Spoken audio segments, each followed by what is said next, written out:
అర్జెంటుగా డబ్బులు అవసరం. తెలిసిన వాళ్ళందరినీ అడిగినా ఎక్కడా అప్పు పుట్టలే. ఈలోపు ఫోన్లో మెసేజ్, లోన్ కావాలా అని. అబ్బా, భలే టైమింగ్. కావాలి కావాలి అంటూ మనసు తొందరపడింది. అవసరం అలాంటిది మరి. హ్యాపీగా ఆ లోన్ యాప్ లింక్ క్లిక్ చేశావో ఇప్పుడు మొదలవుతుంది అసలు సినిమా. చచ్చేదాకా వాళ్ళ వేధింపులు ఆగవు. నీతో పాటు నీ ఆప్తులందరినీ వేధించుకు తింటారు. అదృష్టం కొద్దీ మరో జన్మ ఉందనుకో, తీసుకున్న డబ్బు కక్కు అంటూ అప్పుడు కూడా ప్రత్యక్షమవుతారు.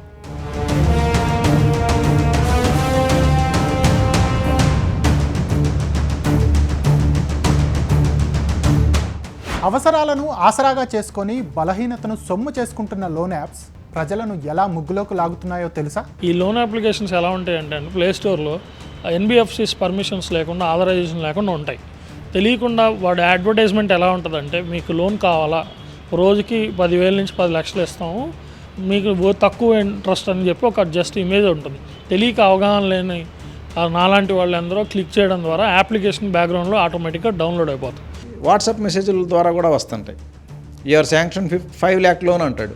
5 lakh లోన్ అంటే మనం అడగకుండా ఎవరు లోన్ ఇస్తారు? ఇట్లా మనకి 5 lakh లోన్ వచ్చింది అంటేనే మనం సస్పెక్ట్ చేయాలి. అట్లా మనం దాన్ని క్లిక్ చేస్తే ఒక లోన్ యాప్ డౌన్లోడ్ అవుతుంది. అది డౌన్లోడ్ అయ్యేటప్పుడే contacts permission, media permission, location permissions ఇవన్నీ అడుగుతాయి. ఈ 3 మనం ఓకే చేస్తేనే అది డౌన్లోడ్ అవుతుంది. డౌన్లోడ్ అయిన తర్వాత మనం లోన్ తీసుకోవాలి అంటే మన సెల్ఫీ ఒకటి ఇవ్వాలా, మన ఆధార్ కార్డు, పాన్ కార్డు ఈ 2 సబ్మిట్ చేయాలి.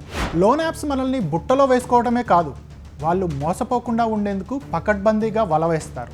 మన కాంటాక్ట్ పర్మిషన్ ఇచ్చాం కాబట్టి కాంటాక్ట్స్ని వెరిఫై చేస్తారు.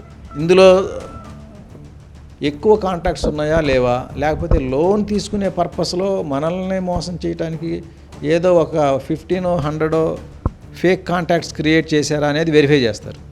అలాగే మీడియా పర్మిషన్లు ఇచ్చినారు కాబట్టి మీడియాలో ఏమేమి ఉన్నాయి, ఇలా రెగ్యులర్ ఏదో వాట్సాప్ గుడ్ మార్నింగ్ మెసేజ్లే ఉన్నాయా, లేకపోతే వీళ్ళ ఫ్యామిలీ పిక్చర్స్ అటువంటివి ఏమన్నా ఉన్నవా లేవా అది వెరిఫై చేస్తారు. వెరిఫై చేసిన తర్వాత మీడియాలో కొంచెం ఎక్కువ ఫొటోస్ ఉండి కొన్ని ఫ్యామిలీ ఫొటోస్ లాగా అనిపిస్తేనే లోన్ ఇస్తారు. లేకుండా ఓన్లీ ఈ గుడ్ మార్నింగ్ పిక్చర్స్ ఉంటే లోన్ రిజెక్ట్ అవుతుంది అనమాట. వాళ్ళు పెట్టిన షరతులు అన్నీ ఓకే అన్నాక కూడా మనకు వచ్చే లోన్ ఎంతో తెలుసా? ఆ ఫోన్ నెంబర్ మనం ఏదైతే ఆధార్కి బ్యాంక్ ఇచ్చి ఉంటామో ఆ బ్యాంక్ అకౌంట్కే డబ్బులు పడతాయి. అంటే మన ఫోన్ నెంబర్కి వాళ్ళు లింక్ అయిన బ్యాంక్ ఇన్ఫర్మేషన్ యాప్ యాక్సెస్ ఇస్తాం కాబట్టి ఆ యాడ్ క్లిక్ చేయడం ద్వారా ప్లే స్టోర్లో యాప్ డౌన్లోడ్ చేయడం ద్వారా వాళ్ళకి తెలిసిపోతుంది. సో ఇమీడియట్గా వాడు 10 లక్షలని యాడ్ ఉంటుంది, కానీ మీకు 10,000 కూడా ఇవ్వరు. 3,000 నుంచి 5,000 క్రెడిట్ అవుతాయి. ఆ 5,000 క్రెడిట్ చేసి 7 రోజులు టెన్యూర్ పెడతాడు. 6వ రోజు తెల్లారి నుంచి అమ్మనాభూతులతో కాలు బిగినాయి 5,000కి 15,000 18,000 దాకా తీసుకోవడం జరుగుతుంది. ఒక్కసారి లోన్ తీసుకున్నాక మనమే కాదు, కుటుంబం, బంధువులు, స్నేహితులు అందరూ చిక్కుల్లో పడ్డట్లే. ఇక్కడి నుంచే నరకానికి దారేది అనే సినిమా మొదలవుతుంది.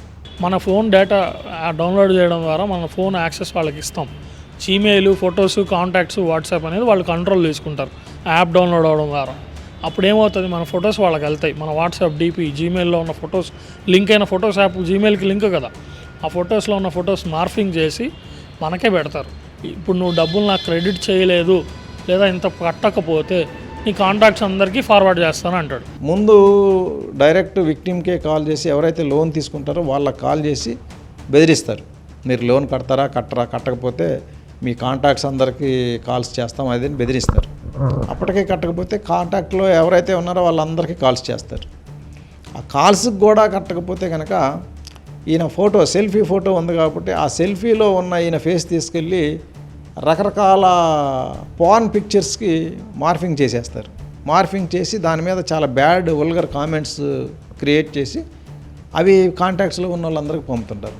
ఇంపర్సనేషన్ అంటే ఏంటి, మామూలుగా ఉండదు. దాని మీద ఫస్ట్ బట్టలు లేకుండానే కాకుండా చండాలంగా అసభ్య పదార్థాలతో చదవలేని భాషలతో ఫార్వర్డ్ చేస్తాడనమాట. మనిషి యొక్క పరువు, క్యారెక్టర్ ఇంపార్టెంట్ దృష్ట్యా ఐదర్ వాడు డబ్బుల కోసం క్రిమినల్ అవుతాడు, ఏది చేయలేని వాడు సాగు కోసమని వెళ్తాడు. ఇటువంటి హెరాస్మెంట్ వల్ల ఏంటంటే చాలామంది 5,000 తీసుకుంటే 50,000 వరకు రిటర్న్ కట్టేస్తున్నారు. ఈ బాధలన్నీ నాకెందుకురా బాబు, తీసుకున్న లోన్ కట్టేద్దామని అనుకున్నా వారు మనల్ని అంత ఈజీగా వదిలిపెట్టరు. మనం ఒకసారి రిటర్న్ కట్టిన తర్వాత కూడా నేను కట్టినా అంటే కూడా వినరు వాళ్ళు.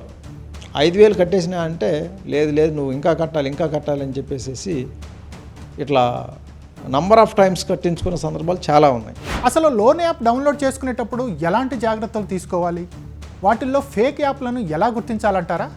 లోన్ యాప్ డౌన్లోడ్ చేసుకునేటప్పుడు మన contact permission, location permission, media permissions ఇది అడిగింది అంటే కనుక తప్పకుండా అది చైనీస్ లోన్ యాపే. చైనీస్ ఆర్గనైజ్ చేసే లోన్ ఫ్రాడ్స్ అన్నమాట ఇవి.